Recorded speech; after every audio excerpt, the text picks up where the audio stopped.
hosté, přátelé. Vítám vás všechny na dnešní slavnostní akci, která je věnována předání nového dopravního automobilu naší výjezdové jednotce. Tento okamžik je pro nás velice významný, protože nová technika zlepší naši schopnosti rychle reagovat na mimořádné situace a poskytne našim hasičům další nástroj pro záchranu životů a majetku. Děkujeme, že jste se k nám připojili a věříme, že dnešní den bude pro všechny přítomné nezapomenutelný. A nyní, milí hosté, přichází okamžik, na který jsme všichni čekali. Představujeme vám nový dopravní automobil, který bude sloužit našim hasičům při jejich nelehké práci.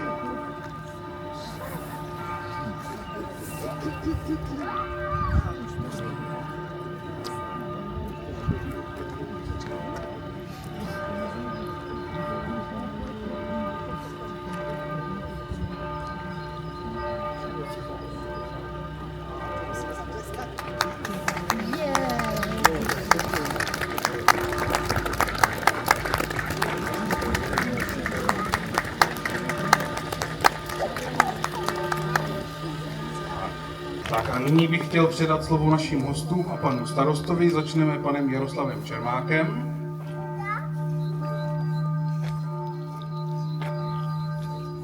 Dobrý den, já bych chtěl poděkovat za pozvání na toto slavnostní setkání a slavnostní předání tohoto dopravního automobilu. Já jsem teda unešený, protože je to úplně úžasný auto. A musím říct, že se vám podařilo tady hlusářský kousek, protože jste dokázali tady pořídit auto z masky.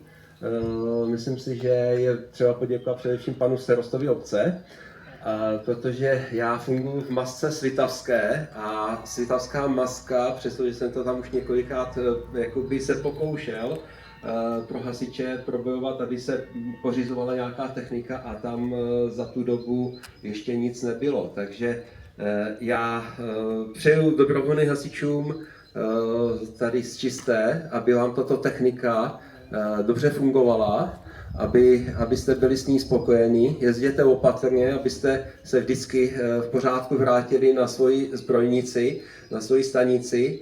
A ještě jednou děkuju všem, co se o to zasloužili.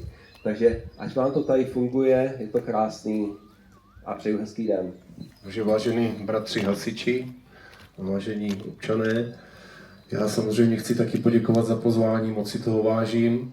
A to auto, který tady je před vámi, je unikátní, je krásný a všem bych vám chtěl popřát, aby vám dobře sloužilo a aby vás vždycky dovezlo všechny zdravé zpátky. Děkuju.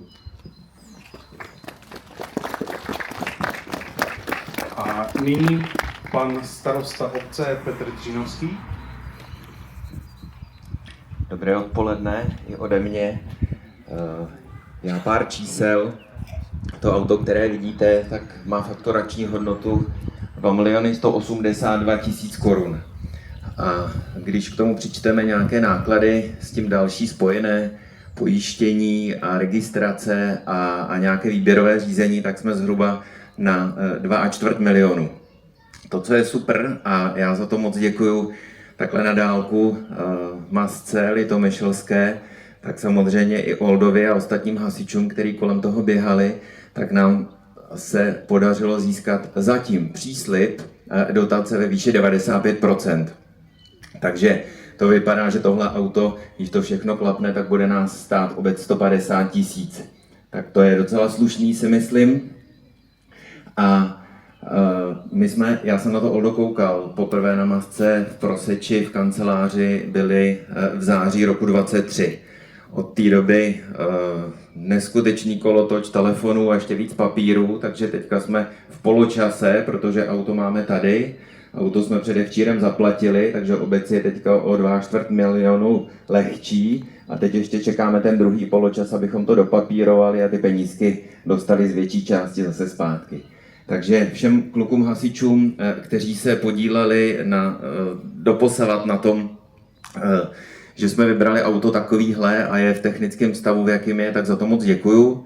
Při téhle příležitosti gratuluju i výjezdovce, že se nám hezky rozrůstá, z toho mám velkou radost. A jsem rád, že se nám rozrůstá i základ na těch nejmladších, takže držím všem palce a tím to vydrží. A samozřejmě přeju tomu autu teďka, aby bylo to auto služební, aby nebylo výstavní, ale aby sloužilo, aby jezdilo všude, kde je potřeba, aby vozilo děti, hasiče a všechno ostatní, včetně techniky. A já to mám kluci vyfocený, takže je to bez škrábance, takhle nějak bych si to představoval, aby to zůstalo. Takže fuj a tady předávám takovou pamětní desku, protože ji předat z hlediska publicity musíme. Takže držím palce a děkuju.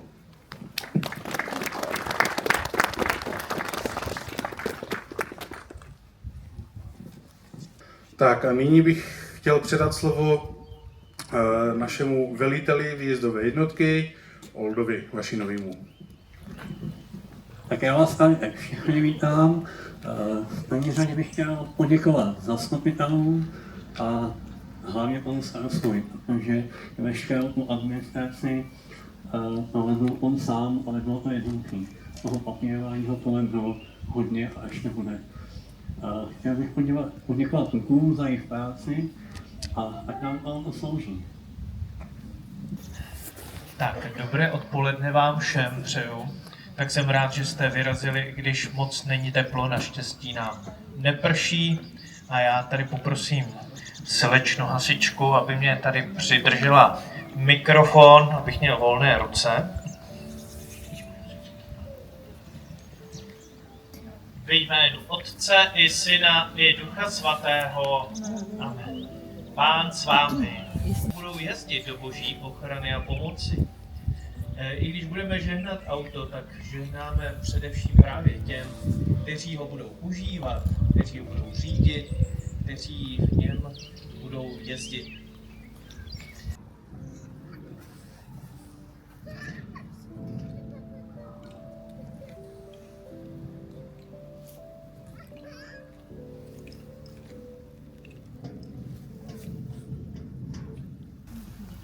Dobrořečme Pánu, Bohu díky. Díky vám všem.